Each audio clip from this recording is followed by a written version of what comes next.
दोस्तों ये लड़का सियोन अपनी क्लास में आराम से बैठा हुआ था और एक लड़का हाल ही में हुए टेस्ट का रिजल्ट बता रहा था कि तभी सियोन को कुछ होता है। वो तुरंत ही उठकर एक बुक उठाता है और फिर लेकिन सियोन ने आखिर ऐसा क्यों किया, ये जानने के लिए कहानी 13 दिन पीछे जाती है, जहां पर हम सियोन को देखते हैं जो कि पढ़ाई में काफी अच्छा और अकेला रहने वाला स्टूडेंट था। उसका क्लास में कोई भी दोस्त नहीं था और ना ही वो किसी से ज्यादा बातचीत करता था। वो हमेशा ईयरबड्स लगाकर अपनी पढ़ाई करता रहता था। फिर एक दिन इनकी क्लास टीचर इन्हें मैथ के कंपटीशन का रिजल्ट बताती हैं, जिसमें सियोन को गोल्ड प्राइज मिलता है और एक दूसरे लड़के योंगबिन को ब्रॉन्ज प्राइज मिलता है। और योंगबिन क्लास में दूसरों को बुली करने वाले लड़कों में से सबसे आगे था। फिर वो एक लड़की को लंच टाइम में अपने दोस्तों के साथ मिलकर बुली कर रहा होता है। तभी उसका ध्यान सियोन पर जाता है और वो सियोन के चप्पल फेंक कर मारता है और सियोन से कहता है कि ये गलती से लग गया, मुझे माफ कर दो। मगर सियोन उसे धमकी देते हुए कहता है कि अगली बार ध्यान रखियो। ये सुनकर योंगबिन गुस्से में आ जाता है। वो सियोन से कहता है कि अगर फिर से गलती हुई तो तू क्या कर लेगा। ये सुनकर सियोन उसे मारने वाला होता ही है कि तभी दूसरी क्लास के कुछ बच्चे एक लड़के सुहो को ढूंढते हुए यहाँ पर आ जाते हैं, क्योंकि सुहो उनके दोस्त की गर्लफ्रेंड के साथ डेट पर गया था। यहाँ पर सुहो बड़े ही चिल में उन सभी से कहता है कि वो मेरे टाइप की नहीं थी, वो तो बस मेरे पीछे पड़ी हुई थी, इसीलिए मैं डेट पर चला गया। मगर यहाँ पर अब वो लड़के सुहो से फाइट करने लगते हैं, लेकिन सुहो फाइटिंग में काफी अच्छा था। वो इस पूरी गैंग को अकेले ही संभाल लेता है और एक ही पंच में इनके लीडर को भी बेहोश कर देता है। यहाँ इनकी लड़ाई की वजह से पूरी क्लास डरकर एक कोने में चली गई थी, मगर सियोन किसी से नहीं डरता। वो वहीं पर बैठा रहता है और वो सुहो से कहता है कि क्लास में फाइट क्यों कर रहे थे, तुम बाहर जाकर भी तो डर सकते थे। सुहो मुस्कुराकर यहाँ से चला जाता है। इसके बाद स्कूल खत्म होने के बाद सियोन घर आता है, जहाँ वो अपने घर में अकेले अपने डैड के साथ रहता था और सियोन के मॉम डैड का डाइवोर्स हो चुका था। यहाँ सियोन की मॉम भी एक टीचर होती हैं और आज जब सियोन उनके लेक्चर्स को सुन रहा था तो तभी उसके डैड यहाँ पर आते हैं और उसे बताते हैं कि मैं अपने काम से कुछ दिनों के लिए बाहर जा रहा हूँ। फिर अगले दिन सियोन सुबह ही स्कूल पहुंच जाता है, जहाँ अब तक क्लास में कोई भी नहीं आया था और सुहो आराम से लेटकर यहाँ पर सो रहा था। इसके बाद स्पोर्ट्स क्लास के दौरान फिर से योंगबिन अपने दोस्तों के साथ मिलकर सियोन का मजाक उड़ाने लगता है। तभी सुहो उसके एक दोस्त लीजोंग के चप्पल मारता है और उससे चप्पल उठाने के लिए कहता है और इनमें से किसी की भी हिम्मत सुहो को कुछ भी कहने की नहीं होती। यहीं पर सियोन की अब भागते भागते हालत खराब हो जाती है और ये देखकर योंगबिन और उसके दोस्त दोबारा से पीरियड खत्म होने के बाद सियोन का मजाक बनाने लगते हैं। तभी सियोन योंगबिन के पास आता है और उससे कहता है कि मुझे परेशान करना बंद कर दे।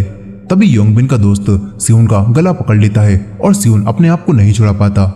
यहाँ पर योंगबिन सियोन को धमकी देता है और कहता है कि मुझसे सॉरी बोल, लेकिन सियोन सॉरी नहीं कहता। तभी इनके टीचर यहाँ पर आ जाते हैं और योंगबिन का दोस्त सियोन को तुरंत ही छोड़ देता है। साथ ही ये सभी लोग टीचर से कहते हैं कि हम तो बस मजाक कर रहे थे, और सियोन भी यही कहता है क्योंकि वो योंगबिन के साथ एक्सपेल नहीं होना चाहता था।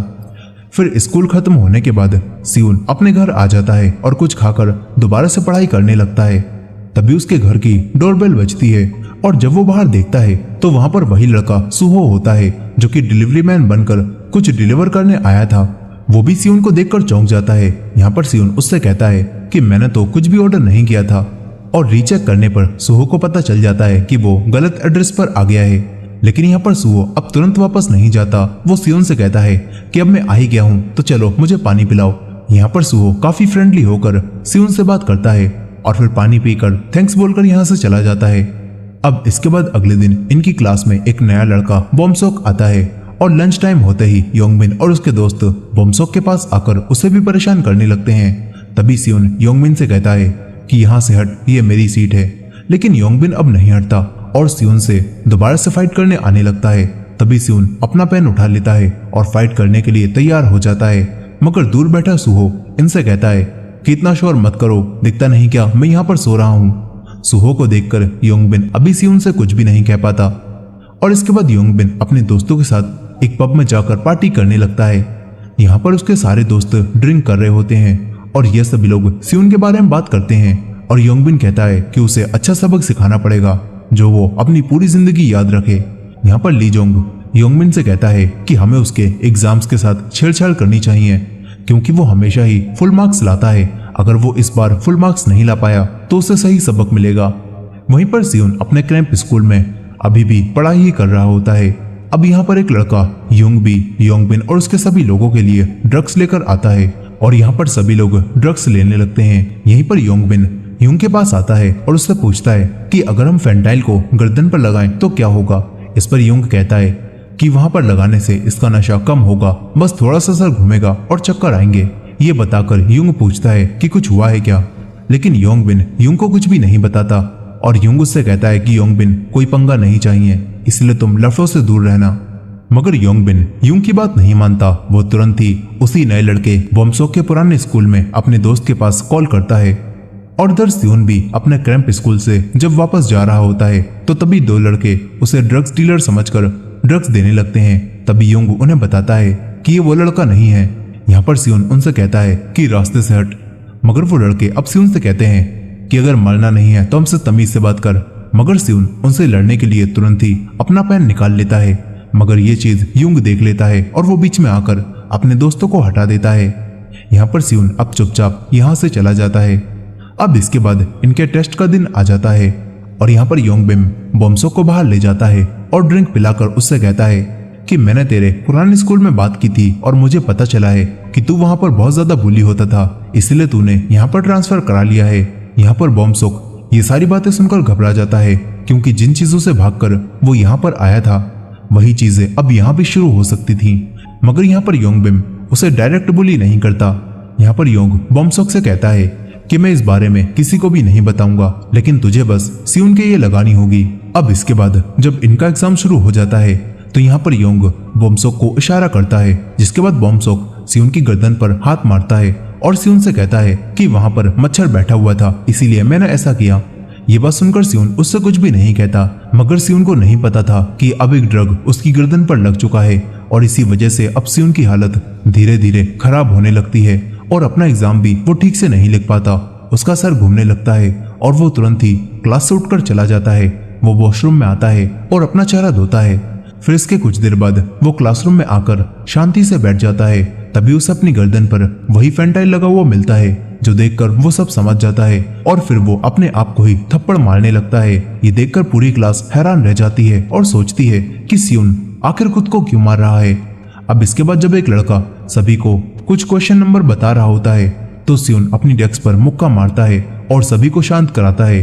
वो गुस्से में बोमसोक की तरफ देखता है और बोमसोक तो सियोन के देखने से ही काफी डर जाता है। इसके बाद साइंस को यूज करते हुए सियोन योंगबिन और उसके दोस्तों पर हमला बोल देता है। वो योंगबिन के तेजी से एक बुक मारता है और उसके दोस्त के पेन घुसा देता है। इसके बाद सियोन योंगबिन को पकड़कर धोना शुरू कर देता है और पूरी क्लास ये देखकर सदमे में पहुंच चुकी थी। यहाँ पर सियोन योंगबिन को मार मार कर खून निकाल देता है और कहता है कि मैंने तुझसे कहा था ना, मुझसे दूर रही हो। सियोन यहाँ पर उसे बेहोश करने वाला होता ही है कि तभी यहाँ पर सूहो बीच में आ जाता है और कहता है कि ये बहुत ज्यादा हो रहा है। ये देखकर सियोन अब सूहो पर भी सामान उठाकर फेंकने लगता है, मगर इन दोनों की फाइट ज्यादा देर तक नहीं चल पाती और इनकी टीचर क्लास में आ जाती हैं। तभी सूहो सियोन को बचाने के लिए टीचर से कहता है कि ये दोनों मेरे दोस्त हैं और वो आपस में लड़ रहे थे, इसीलिए मैं इन्हें छुड़ा रहा था। यहाँ पर सूहो सियोन से टीचर को सॉरी कहने के लिए बोलता है, लेकिन इस सब का कोई भी फायदा नहीं होने वाला था। अब इसके बाद इनकी टीचर रात में सियोन को लेकर हॉस्पिटल पहुंचती हैं, क्योंकि योंगबिन अब हॉस्पिटल में एडमिट हो चुका था। और यहाँ पर योंगबिन की मॉम सियोन पर काफी ज्यादा चिल्लाती हैं और कहती हैं कि तुम्हारी मॉम कहाँ पर है, मुझे उनसे बात करनी है, क्योंकि अब मैं पुलिस में कंप्लेन करके तुम्हें जेल भिजवाऊंगी। मगर यहाँ पर सियोन उन्हें वही ड्रग दिखाता है और कहता है कि योंगबिन ने एक लड़के के साथ मिलकर मेरे ऊपर ये लगाया था। साथ ही यहाँ पर सियोन अपने साथ योंगबिन का बैग भी लाया था, जिसमें काफी सारे ड्रग्स निकलते हैं। और फिर टीचर योंगबिन की मॉम से कहती हैं कि अगर आपने पुलिस में कंप्लेन की तो योंगबिन को ही पहले जेल जाना पड़ेगा, इसीलिए अच्छा यही रहेगा कि योंगबिन अपना ट्रांसफर किसी और स्कूल में करवा ले। यहाँ पर योंगबिन भी ये सब सुन रहा था और अब उसके अंदर सियोन के लिए गुस्सा और बढ़ जाता है। यहीं पर सियोन जब रात में घर पहुंचता है तो उसके डैड उसके चेहरे पर लगी हुई चोट के निशानों को देखते हैं और पूछते हैं कि तुम्हें क्या हुआ है, लेकिन सियोन उन्हें कुछ भी नहीं बताता और कहता है कि वो बस गिर गया था, लेकिन असल में उसके दिमाग में अभी भी वही सारी चीजें चल रही थीं। अब अगले दिन जब योंगबिन का ट्रांसफर इस स्कूल से होने वाला होता है। तो यहाँ पर योंगबिन के दोनों दोस्त सियोन के पास आते हैं और कहते हैं कि तू हमें स्कूल के बाहर मिल। लेकिन सियोन बिल्कुल भी नहीं डरता। वो इनसे कहता है कि चलो अभी ही देख लेते हैं। वो क्लास के बाहर जाने लगता है और यहाँ पर पूरी क्लास भी इनकी लड़ाई देखने के लिए इनके पीछे आने लगती है। मगर सियोन वॉशरूम में जाकर दरवाजे को बंद कर देता है और इसके बाद वो दोबारा अपना पेन निकाल लेता है और ये देखकर योंगबिन के दोनों दोस्तों को पुरानी मार याद आने लगती है। फिर सियोन इनसे कहता है कि इस लड़ाई को यहीं पर खत्म करते हैं। अब इसके बाद सियोन बाहर निकल जाता है, जहाँ पर कुछ लड़के उससे पूछते हैं कि अंदर क्या हुआ, क्या तूने उन्हें मारा। लेकिन सियोन उनसे कहता है कि क्या तुम मेरे दोस्त हो, आज से पहले तो हमने कभी बात भी नहीं की। इसके बाद सियोन क्लास में आकर बैठ जाता है, जहाँ बाद में सुहो आता है, जिसे सियोन के अलावा क्लास में कोई भी दिखाई नहीं देता। वहीं हॉस्पिटल में अब योंगबिन से मिलने के लिए वही लड़का युंग आता है और योंगबिन युंग को पैसे देता है ताकि वो सियोन को मारे। वहीं रात में जब सियोन अपने घर में वापस जा रहा होता है तो उसे रास्ते में सुहो दिखता है, जो कि अपनी डिलीवरी करने जा रहा था। और सुहो सियोन से बात करता है और सियोन सुहो से सॉरी कहता है, क्योंकि सियोन ने सुहो से बिना किसी वजह के ही फाइट शुरू कर दी थी। यहाँ पर सुहो कहता है कि मैं तेरा सॉरी तभी लूंगा जब तू मुझे ट्रीट देगा। और ये बोलकर वो यहाँ से चला जाता है। अब इसके बाद सुहो अलग अलग जगहों पर जाकर डिलीवरी करने लगता है और सियोन घर आकर पढ़ाई शुरू कर देता है। यहाँ सुहो देर रात तक अपनी डिलीवरी की पार्ट टाइम जॉब करता रहता है और फिर स्कूल में आकर अपनी क्लास में ही सो जाता है ताकि सुबह क्लास में आने में उसे देर ना हो। फिर आज सुबह जब सियोन क्लास में आता है तो वो विंडोज को नहीं खोलता ताकि सुहो की नींद खराब ना हो। इसके बाद लंच टाइम में सियोन सुहो के पास जाता है और उसे जगाता है और उसे खाने की ट्रीट देता है। साथ ही ये दोनों थोड़ी सी बातें भी करते हैं, जिस दौरान हमें पता चलता है कि सुहो अपनी दादी के साथ रहता है। अब इसके बाद हम एक लड़के को देखते हैं जो कि एक बैटिंग ऐप पर अपने सारे पैसे हार जाता है और फिर वो लड़का युंग और एक लड़की योंगी से मिलता है, जिनके साथ वो एक कॉन्ट्रैक्ट साइन करता है और इनसे पैसे उधार लेता है ताकि वो उन्हें दोबारा से बैटिंग ऐप पर हार सके। इसके बाद युंग योंगबिन से मिलता है और ये लोग सियोन के बाहर आने का इंतजार करने लगते हैं। वहीं स्कूल खत्म होने के बाद बोमसुक सियोन के पास आता है और सियोन से बात करने की कोशिश करता है, लेकिन सियोन उससे साफ कह देता है कि तुम्हें मुझसे माफी मांगने की जरूरत नहीं है और ना ही तुम्हें मुझसे दोस्ती करने की जरूरत है। ये बोलकर सियोन यहाँ से निकल जाता है। इधर सुहो अभी भी क्लास में ही सो रहा था और वहीं सियोन के सामने अब योंगबिन युंग और उसके दोस्त आ जाते हैं और ये लोग सियोन को रोककर उसे मारने लगते हैं। इसके बाद ये लोग सियोन को और मारने के लिए अपने साथ ले जाने लगते हैं। ये देखकर बोमसुक तुरंत ही सुहो के पास आता है और उसे ये बात बताता है, लेकिन सुहो कहता है कि इससे हमें क्या, हम उसके इतने अच्छे दोस्त भी नहीं हैं जो उसे हर बार बचाते रहें। ये बोलकर वो अपने काम पर जाने लगता है। मगर बोमसुक उससे कहता है कि अगर तुम उसे बचाओगे तो मैं तुम्हें पैसे दूंगा। और ये सुनकर सुहो तुरंत ही तैयार हो जाता है और ये लोग सियोन को बचाने के लिए उसके पास जाने लगते हैं। वहीं पर युंग सियोन को लेकर एक सुनसान जगह पर आता है और योंगी को दूर नजर रखने के लिए कहता है।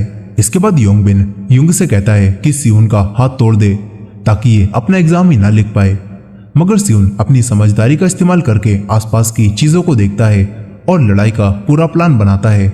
इसके बाद सियोन अपने पेन से युंग पर हमला करता है और जब युंग उसे रोकता है तो तुरंत ही सियोन वहां पर रखा हुआ गमला उसके मारता है और बाकियों की आंखों में मिट्टी डालकर उन्हें मारना शुरू कर देता है। सियोन एक साथ ही सब पर हमला कर रहा होता है और वो सबको गिराकर योंगबिन के उन्हीं दोनों दोस्तों के सामने आता है जो कि पहले से ही डरे हुए थे और वो चुपचाप सियोन के रास्ते से हट जाते हैं। मगर युंग दोबारा से उठकर सियोन को उठाकर पटक देता है और इसके बाद योंगबिन सियोन के लाते ही लाते मारने लगता है और अपने दोस्तों से सियोन का हाथ पकड़वा कर उसके हाथ को तोड़ने लगता है। मगर तभी यहाँ पर सुहो आता है जो कि तीनों के किक मारकर सियोन को छुड़ा लेता है और लड़ाई खत्म करके सियोन को यहाँ से ले जाने लगता है। मगर युंग अब बीच में आकर सुहो से फाइट करने लगता है और मौके का फायदा उठाकर योंगबिन अपने दोस्तों के साथ मिलकर सियोन को दोबारा से पीटने लगता है। यहाँ पर सुहो और योंग के बीच बराबरी की फाइट चल रही थी और तभी सुहो देखता है कि योंगबिन सियोन के एक बोतल मारने वाला है। यहाँ पर सुहो उसे रोकने जाने लगता है मगर युंग सुहो को जाने नहीं देता और योंगबिन सियोन के बोतल मारने वाला होता ही है कि तभी बोमसुक यहाँ पर आकर सियोन को बचा लेता है और इसके बाद सुहो भी दोबारा से उठ जाता है।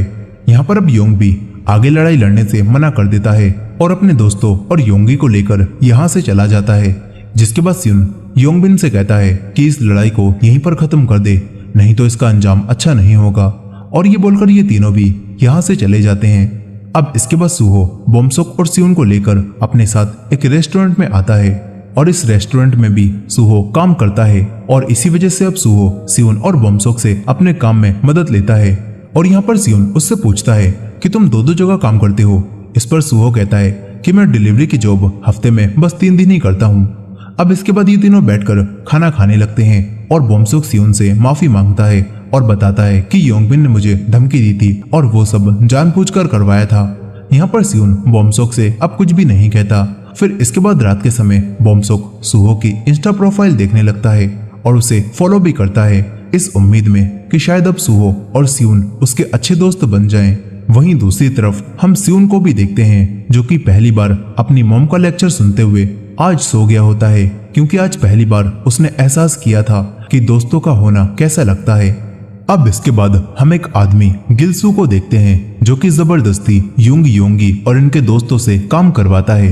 यहाँ पर गिलसू जब ये देखता है कि युंग किसी और की लड़ाई में घुसकर पिटकर आया है तब वो गुस्से में आकर युंग को मार मार कर उसका हाथ तोड़ देता है। इधर बोमसोक और सुहो सियोन को अपने साथ पढ़ाई करने का बोलकर गेम्स खेलने ले आते हैं, जहाँ पर सियोन को इनके साथ गेम खेलकर काफी मजा आता है। अब इसके बाद सुहो इन्हें ड्रिंक्स पीने चलने के लिए कहने लगता है, मगर सियोन जाने से मना कर देता है और कहता है कि मुझे पढ़ाई करनी है। इसके बाद सुहो और बोमसोक अकेले ही चले जाते हैं। वहीं पर युंग अपना हाथ तोड़वाने के बाद योंगबिन को मिलने के लिए बुलाता है और यहाँ पर गिलसू अब योंगबिन से मिलकर उसे कोई काम करने के लिए कहता है। वहीं दूसरी तरफ बारिश में एक स्टोर में सियोन उसी लड़की योंगी को देखता है जो कि लिपस्टिक चुरा रही थी। यहाँ पर योंगी सियोन को देखकर उसे पहचान जाती है। तभी स्टोर के मालिक से बचने के लिए योंगी सियोन को अपना बॉयफ्रेंड बनाकर उसकी मदद से स्टोर से बाहर निकल जाती है। सियोन को इस सब से कोई भी फर्क नहीं पड़ता, वो अपना छाता लेकर तुरंत जाने लगता है। तभी योंगी जबरदस्ती उसके पास आती है और कहती है कि मेरे पास छाता नहीं है, मुझे घर तक छोड़ दो। लेकिन घर जाने के बजाय वो सियोन को एक रेस्टोरेंट में लेकर आ जाती है और खाना खाने लगती है। यहाँ पर योंगी को सियोन पहली नजर में ही पसंद आ गया होता है और वो सियोन के फोन में अपना नंबर भी सेव कर देती है। इसके बाद बारिश रुकने के बाद योंगी सियोन से उसी दिन की लड़ाई के लिए माफी मांगती है और बाय बोलकर यहाँ से चली जाती है। इधर युंग और उसका दोस्त एक लड़के से पैसे लेने गए हुए थे, लेकिन उस लड़के के पास पैसे नहीं थे, इसीलिए उस लड़के ने इन्हें अपनी माँ की कार की चाबी दे दी होती हैं, जिसे लेकर अब युंग गिलसू के पास आ जाता है और गिलसू भी एक लड़के को उधार दिए हुए पैसे वापस करने के लिए धमका रहा था। गिलसू कहता है कि अगर तूने 3 दिन में पैसे नहीं लौटाए तो मैं तेरे माँ बाप को तेरे सामने ही मार दूंगा और तेरा घर भी जला दूंगा। यहीं अब युंग उसे यहाँ आकर कार की चाबी देता है, जो देखकर गिलसू काफी खुश होता है।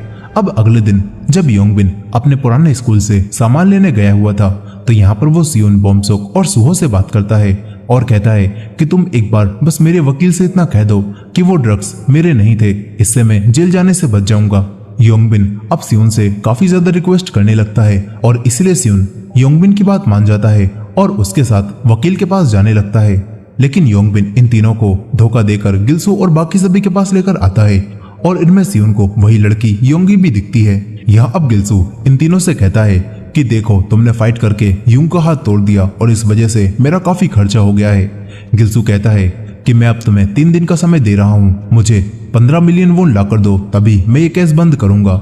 सियोन और बाकी दोनों ये समझ जाते हैं कि गिलसू झूठ बोल रहा है। सियोन कहता है कि तुम्हारे पास कोई सबूत है कि ये हमने किया है। इस पर गिलसू कहता है कि मैं पैसों के लिए लोगों को मारता हूँ और मैं तुम्हें भी मार सकता हूँ। गिलसू यहाँ पर सुहो के हाथ पर चाकू से कट मार देता है और कहता है कि तुम्हारे पास बस 3 दिन है। फिर वो अपने लोगों के साथ यहाँ से चला जाता है। अब इसके बाद गिलसू रोज इन तीनों पर हर जगह नजर रखवाने लगता है।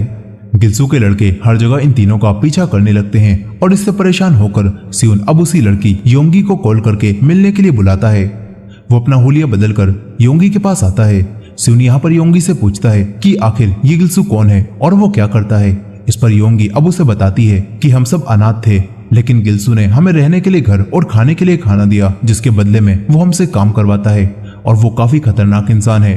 वो सच में पैसों के लिए लोगों को मारता है, इसीलिए तुम्हें उसे पैसे दे देने चाहिए। मगर सियोन समझ जाता है कि पैसे देने के बाद भी गिलसू इन्हें नहीं छोड़ेगा और इनसे और पैसे निकलवाएगा, जिसे वो योंगी और युंग से निकलवा रहा है। वहीं पर बोमसोक अब अपने डैड की घड़ी चुरा लेता है और फिर अगले दिन बोमसोक सियोन और सुहो को घड़ी बेचकर मिले हुए पैसे दिखाता है और कहता है कि ये 15 मिलियन वोन है, हम उसे ये देकर बात खत्म कर देते हैं। लेकिन जब सुहो और सियोन को पता चलता है कि बोमसोक ने अपने डैड की घड़ी बेच दी है तो सुहो उस पर काफी गुस्सा करता है और पैसे लौटाकर उनकी वॉच को उन्हें वापस कर देने के लिए कहता है। साथ ही यहाँ पर सियोन भी इनसे कहता है कि मैं अकेले ही सब कुछ संभाल लूंगा, मैंने पूरा प्लान बना लिया है। सियोन अब इन्हें बताता है कि गिल्सू बच्चों को फंसाकर उनसे ड्रग्स बिचवाता है और साथ ही गिल्सू और उसका दोस्त मिलकर फ्री मनी नाम की एक वेबसाइट भी चलाते हैं जिस पर हाई स्कूल के सारे बच्चे गैम्बलिंग करते हैं और इन वेबसाइट से शुरू में तो उन्हें काफी अच्छे पैसे मिलते हैं जिससे उन्हें लत लग जाती है, लेकिन फिर उनका बाद में कोई भी प्रॉफिट नहीं हो पाता क्योंकि गिल्सू का पार्टनर ही इस वेबसाइट को चलाता है। और जब बच्चे सारे पैसे हार जाते हैं तो गिल्सू जिसके पास सारे मेंबर्स की इन्फॉर्मेशन होती है वो उन्हें पैसे लोन पर देता है ताकि उनसे कई गुना ज्यादा पैसे ले सके। और जब बच्चे पैसे नहीं दे पाते तो वो अपने माँ बाप का सामान चुरा कर गिरवी रख देते हैं जिनका इस्तेमाल करके गिल्सू उन बच्चों के माँ बाप से पैसे वसूलता है और इन सारी चीजों का रिकॉर्ड उसने अपने लॉकर में रख रखा है। सियोन कहता है कि अगर हम उसके लॉकर तक पहुंचकर सारे पेपर्स को पुलिस को दे दें तो गिल्सू के बचने का कोई चांस ही नहीं है। ये बात सुनकर सुहो सियोन से कहता है कि तू ये सब कैसे जानता है, लेकिन सियोन उसे कुछ भी नहीं बताता। अब इसके बाद इन तीनों को फिर से स्कूल के बाहर गिल्सू और बाकी सभी लोग दिखते हैं और सुहो इनसे कहता है कि मैं गिल्सू के साथ अकेले उसके अड्डे पर जाता हूँ और तुम पीछे से पुलिस को लेकर आ जाना। इसके बाद सुहो गिल्सू के पास जाता है और कहता है कि मेरे पास पैसे हैं लेकिन मुझे तुमसे कोई बात भी करनी है। सुहो कहता है कि मेरे पास तुम्हारी गैम्बलिंग वेबसाइट के लिए काफी अच्छा आइडिया है जिससे तुम्हें और भी ज्यादा प्रॉफिट होगा। ये बात सुनकर गिल्सू हैरान रह जाता है और कहता है कि आखिर ये तुम्हें कैसे पता। इसके बाद गिल्सू सुहो को लेकर अपने साथ जाने लगता है लेकिन योंगी कहती है कि हम यहीं पर रुककर बाकियों को लेकर आते हैं। इसके बाद गिल्सू यहाँ से चला जाता है। योंगी तुरंत ही सियोन के पास आती है और कहती है कि पुलिस कहाँ पर है। सियोन बताता है कि पुलिस अब डायरेक्ट गिल्सू के अड्डे पर जाएगी और ये बात सुनकर योंगी उसे अड्डे का पता बता देती है और एड्रेस जानकर बोमसोक भी तुरंत ही सुहो को बचाने के लिए टैक्सी लेकर वहीं जाने लगता है। सियोन उसे रोकने की काफी कोशिश करता है लेकिन बोमसोक नहीं मानता। इसके बाद सियोन भी तुरंत ही पुलिस को बुलाने चला जाता है। यहीं पर योंगी से पूछता है कि ये सब क्या चल रहा है। इस पर योंगी कहती है कि ये लोग गिल्सू को पकड़वाने वाले हैं और मैं इनकी मदद कर रही हूँ ताकि हम हमेशा के लिए गिल्सू के इस ड्रग्स वाले धंधे से बाहर निकल पाएं। वहीं पर गिल्सू अब सुहो को लेकर अपने अड्डे पर पहुंच जाता है और सुहो भी बड़ी चालाकी से अपनी वॉच के जरिए वॉइस मैसेज करके सियोन को घर के गेट का कलर बता देता है। इसके बाद गिल्सू उसे अंदर लेकर जाता है और गिल्सू सुहो को एक बेड से काफी पीटता है और उसके फोन के मैसेजेस को देखकर गिल्सू को पता चल जाता है कि ये लोग यहाँ पर पुलिस लेकर आ रहे हैं। ये देखकर गिल्सू को काफी गुस्सा आता है। वो तुरंत ही सबूतों को ठिकाने लगाने जाने लगता है। यहीं पर बोमसोक भी अब पैसे लेकर गिल्सू के पास आ जाता है और कहता है कि मेरे दोस्त को छोड़ दो, मैं तुम्हें पैसे दे दूंगा। ये देखकर गिल्सू बोमसोक को भी अपने साथ ले जाता है। फिर जब सियोन पुलिस को लेकर यहाँ पर आता है तो इस घर में कोई भी नहीं था और कोई भी दरवाजा नहीं खोलता, इसीलिए पुलिस ऑफिसर यहाँ से चले जाते हैं। मगर सियोन अब विंडो तोड़कर घर के अंदर आ जाता है जहाँ पर उसे फर्श पर खून दिखता है और साथ ही सुहो भी अब कॉल नहीं उठाता और सियोन देखता है कि गिल्सू सारे सबूत लेकर यहाँ से भाग चुका है। वहीं पर गिल्सू बोमसोक और बेहोश सुहो को लेकर कहीं पर जा रहा था। यहाँ गिल्सू अब यूंग को भी कॉल करता है। वो समझ चुका था कि योंगी और यूंग ने ही इन तीनों का साथ दिया है और इसीलिए गिल्सू तुरंत ही उन दोनों को भी एक जगह पर आने के लिए कहता है।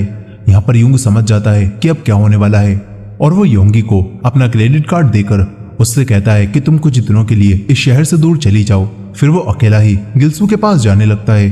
तभी सियोन भी योंगी के पास कॉल करता है और योंगी पूछती है कि वहाँ क्या हुआ, प्लान सक्सेसफुल रहा या फिर नहीं। इस पर सियोन बताता है कि गिल्सू सारे सबूत और सुहो को लेकर यहाँ से भाग गया है। ये बात सुनकर योंगी समझ जाती है कि यूंग गिल्सू के पास ही जा रहा है। योंगी तुरंत ही सियोन को अपनी लोकेशन देकर वहां आने के लिए कहती है और कहती है कि इस बार बिना पुलिस के मत पहुंचना, नहीं तो हम सभी लोग मारे जाएंगे। इसके बाद योंगी भी यूंग के साथ ही गिल्सू के पास जाने लगती है।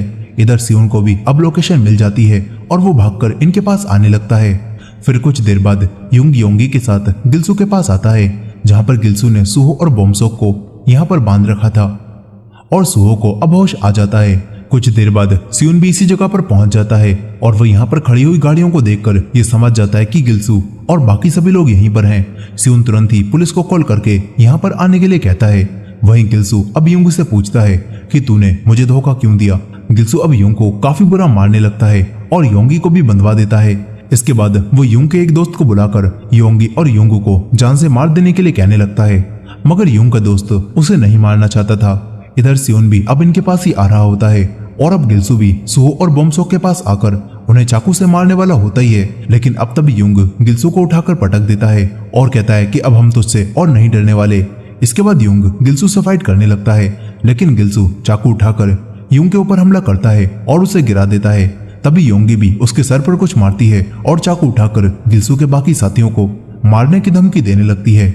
यहाँ अब यूंग और योंगी का दोस्त भी इनकी मदद करता है, मगर तभी गिल्सू दोबारा से उठकर योंगी का गला पकड़ लेता है और उसे जान से मारने लगता है। लेकिन तभी ने यहाँ पर पुलिस की गाड़ियों का सायरन सुनाई देता है और सियोन भी यहाँ आकर इनसे कहता है कि पुलिस यहाँ पर आ चुकी है, वो तुम्हारी गाड़ियों की तलाशी ले रही है और अब तुम नहीं बचने वाले। ये सुनकर गिल्सू अपने लोगों को लेकर यहाँ से भागने लगता है। सियोन भी अब तुरंत ही सुहो और बोमसो को आजाद करा देता है, मगर गिल्सू यहाँ पर दोबारा आ जाता है क्योंकि उसे पता चल गया था कि पुलिस तो असल में यहाँ पर नहीं आई और वो सायरन की आवाज सियोन के फोन से आ रही थी जो कि उसने पास ही में छुपा दिया था। और यहाँ पर अब गिल्सू के लोग इन लोगों पर हमला करने लगते हैं। ये तीनों अब गिल्सू के साथियों से फाइट करते हैं और गिल्सू भी अपना चाकू उठाने लगता है। ये देखकर यूंग योंगी और अपने दोस्त के साथ यहाँ से भागने लगता है, लेकिन तभी इन्हें असली पुलिस दिखाई देती है। मगर ये लोग भी पुलिस से बचकर भागने लगते हैं क्योंकि ये लोग भी गिल्सू के साथ मिलकर ड्रग्स बेचा करते थे। और यही गिल्सू अब अपने चाकू से सियोन पर हमला करता है और उसके चेहरे पर कट मार देता है। मगर तभी यहाँ पर पुलिस आकर इन लोगों के ऊपर गन पॉइंट कर लेती है, लेकिन गिल्सू पुलिस को चकमा देकर यहाँ से भाग जाता है। मगर सियोन भी उसके पीछे जाता है और काफी दूर आने के बाद सियोन गिल्सू के पास पहुंच जाता है। सियोन एक रोड उठाकर उस पर हमला करता है, लेकिन गिल्सू काफी ताकतवर था। वो अपने चाकू से दोबारा सियोन को जान से मारने वाला होता है, लेकिन तभी सुहो भी यहाँ पर आ जाता है और अब सियोन और सुहो दोनों मिलकर गिल्सू से फाइट करते हैं। मगर गिल्सू अकेला ही इन दोनों पर काफी भारी पड़ रहा था, लेकिन किसी तरह से सियोन और सुहो मिलकर गिल्सू को मारकर बेहोश कर देते हैं। इधर दूसरी तरफ यूंग योंगी और अपने दोस्त को यहाँ से भाग जाने के लिए कहता है ताकि वो खुद को पकड़वा कर सारा इल्जाम खुद ले सके और इन्हें बचा सके। और पुलिस भी इनके पीछे पड़ी होती है, इसीलिए अब यूंग खुद को पकड़वा लेता है और अपने दोस्तों से कहता है कि तुम लोग यहाँ से भाग जाओ, तुम लोग एक अच्छी जिंदगी जीना। फिर इसके बाद रात तक पुलिस सभी लोगों को अरेस्ट कर लेती है और बोमसोक भी सियोन और सुहो के फोन लाकर इन्हें देता है जो कि लड़ाई में वहीं पर गिर गए थे। इसके बाद सियोन और बोमसोक को बयान देने के लिए पुलिस स्टेशन बुलाया जाता है, लेकिन यहाँ पर बोमसोक के डैड जो कि एक काफी फेमस पॉलिटिशियन थे, उनका फैमिली वकील यहाँ पर आता है और कहता है कि हमने बात संभाल ली है और तुम दोनों का नाम इस केस से निकलवा दिया गया है और तुम इस केस के बारे में अब किसी को भी नहीं बताओगे। इसके बाद वो सियोन को यहाँ से जाने के लिए कहते हैं। सियोन उस आदमी से कहता है कि गिल्सू के अलावा कोई भी जानबूझकर ड्रग्स का काम नहीं करता था, गिल्सू उनसे जबरदस्ती काम करवाता था, इसीलिए आप उन्हें भी बचा लीजिएगा। ये बोलकर सियोन यहाँ से चला जाता है। फिर बोमसोक इस आदमी से पूछता है कि क्या मेरे डैड से ये बात छुपाई गई है, और वो वकील कहता है कि हमने सर से कोई भी बात नहीं छुपाई। वहीं सियोन जब बाहर जा रहा था तो उसे यूंग दिखाई देता है और अब सियोन से दुश्मनी खत्म करने के लिए यूंग उससे कहता है कि ओए साइको, कभी बाहर खाने पर चलते हैं। सियोन कहता है कि तुम सबको खाने से इतना प्यार क्यों है। ये बोलकर वो बाहर आ जाता है जहाँ पर उसे योंगी दिखती है। योंगी यूंग के लिए काफी परेशान थी और सियोन उससे कहता है कि वो ठीक है, वो भी कुछ देर में बाहर आ जाएगा। यहीं पर वो आदमी अब बोमसोक को लेकर गिल्सू के पास आ जाता है और कहता है कि सर का ऑर्डर है कि तुम गिल्सू को खुद मारो और उससे बदला लो। लेकिन बोमसोक गिल्सू को मारने से डरने लगता है। तभी वो आदमी गिल्सू को मारता है और बोमसोक को भी इसी तरह मारने के लिए कहता है, लेकिन बोमसोक ऐसा नहीं कर पाता और वो गुस्से में डस्टबिन के लात मारते हुए यहाँ से चला जाता है। इधर सियोन अब योंगी के साथ सुहो के पास आता है जो कि हॉस्पिटल में एडमिट हो चुका था क्योंकि लड़ाई में सबसे ज्यादा चोट उसे ही आई थी। यहाँ अब योंगी सुहो से माफी मांगती है और सियोन भी सुहो को बताता है कि बोमसोक के डैड एक पॉलिटिशियन है और उन्होंने हमारा नाम इस केस से हटवा दिया है और सब कुछ संभाल लिया है। यहाँ पर ये तीनों बातें करने लगते हैं और योंगी भी इनकी काफी अच्छी दोस्त बन जाती है। फिर अगले दिन सियोन इनके लिए खाना लेकर आता है और सुहो ये देखकर सियोन से कहता है कि तू सियोन ही है ना, तू मेरे लिए खाना लेकर आया है। ये बात सुनकर सियोन अब पहली बार हंसता है और फिर ये सभी लोग खाना खाने लगते हैं। अब इसके बाद हम बोमसोक के डैड को देखते हैं जो कि एक जाने माने पॉलिटिशियन थे और वो पूरे देश के सामने अपनी इमेज काफी अच्छी रखते हैं, लेकिन असल में वो काफी बुरे इंसान होते हैं। और वो अब बोमसोक को ये परेशानी खड़ी करने के लिए एक गोल्फ बैट से पीटते हैं और कहते हैं कि मुझे तुझ जैसे लड़के को अडॉप्ट ही नहीं करना चाहिए था। इससे हमें पता चलता है कि वोमसोक इनका असली बेटा नहीं है